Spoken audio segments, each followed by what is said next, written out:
ಭಾರತೀಯ ಸಂಸ್ಕೃತಿ ಪರಂಪರೆ ಅದು ಎಷ್ಟೇ ಆಳಕ್ಕೆ ಹೋದರೂ ಕೂಡ ಇನ್ನಷ್ಟು ಆಳವನ್ನು ಹೊಂದಿರುವಂತಹ ವಿಶಾಲವಾದ ಸಾಗರ. ಬೇರು ಮಾತ್ರ ಹಳೆಯದ್ದೇ ಆಗಿರಬೇಕು. ಭಗವಂತನನ್ನ ನಂಬಬೇಕು ಅನ್ನುವುದು ಬೇರೂರಿ, ಅದನ್ನ ಬಿಡಬಾರದು. ಇದು ಕೃಷ್ಣ ಸರಿ ಇಲ್ಲ ಅಂತ ಅನಿಸ್ತಾ ಇತ್ತು ನನಗೆ. ಅಣ್ಣ ತಮ್ಮಂದಿನಾಗಿ ಅವನು ಯೋಚನೆ ಮಾಡೋದು ಸರಿ.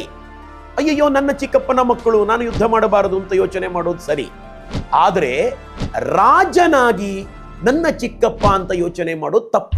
ಅದ್ವೇಷ್ಟ ಸರ್ವಭೂತಾನಾಂ ಮೈತ್ರಃ ಕರುಣ ಏವಚ ನಿರ್ಮಮೋ ನಿರಹಂಕಾರ ಸಮದುಃಖ ಸುಖ ಕ್ಷಮಿ.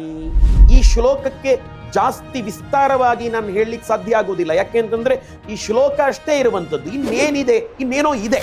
ಒಬ್ಬೊಬ್ಬರ ವೃತ್ತಿಗೆ ಅನುಗುಣವಾಗಿ ಒಂದೊಂದು ವೃತ್ತಿ ಧರ್ಮ ಅಂತ ಇದೆ.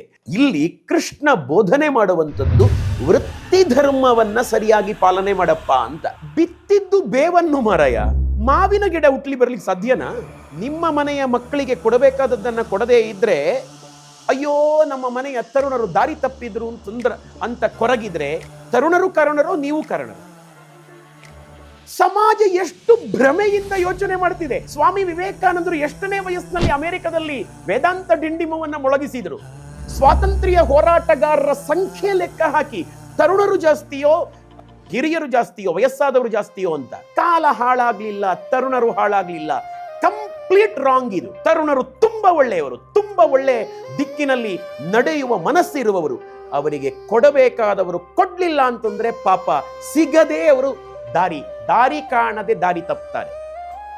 ದಾರಿ ಗೊತ್ತಿದ್ದು ದಾರಿ ತಪ್ಪಲಿಕ್ಕೆ ಸಾಧ್ಯವೇ ಇಲ್ಲ. Sisters and brothers of America ಅಂತ ಅಂದದ್ದು ಅವರೇ ಫಸ್ಟ್ ಅಲ್ಲ.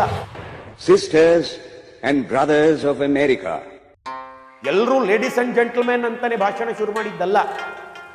ಆ ಪದವನ್ನ ಉಪಯೋಗ ಮಾಡಿದ ಬೇರೆ ಭಾಷಣಕಾರರು ಇದ್ರು ಅಂತ ಇತಿಹಾಸಕಾರರು ಹೇಳುತ್ತಾರೆ. ಆದರೆ ರೋಮಾಂಚಿತರಾದದ್ದು ಇವರು ಹೇಳುವಾಗಲೇ ಯಾಕೆ? ಹ್ಯಾಟ್ಸ್ ಆಫ್ ನಿಮಗೆ. ಸನಾತನ ಧರ್ಮದ ಕುರಿತು ಒಂದು ಕಾರ್ಯಕ್ರಮವನ್ನ ಕೊಡುವ ಅಂತ ನಿಮಗೆ ಅನಿಸಿದೆಯಲ್ವಾ? ಇಂಥ ಒಂದು ಭಾವನೆಯಿಂದ ನಮ್ಮಂತ ತರುಣರು ಕೆಲಸ ಮಾಡಿದರೆ ಇವತ್ತು ಕೂಡ ಜಗತ್ತು ಹಿಂದೂ ಧರ್ಮವನ್ನ ಒಪ್ಪಿಕೊಳ್ಳುತ್ತದೆ, ಅಪ್ಪಿಕೊಳ್ಳುತ್ತದೆ, ನಿಸ್ಸಂಶಯ.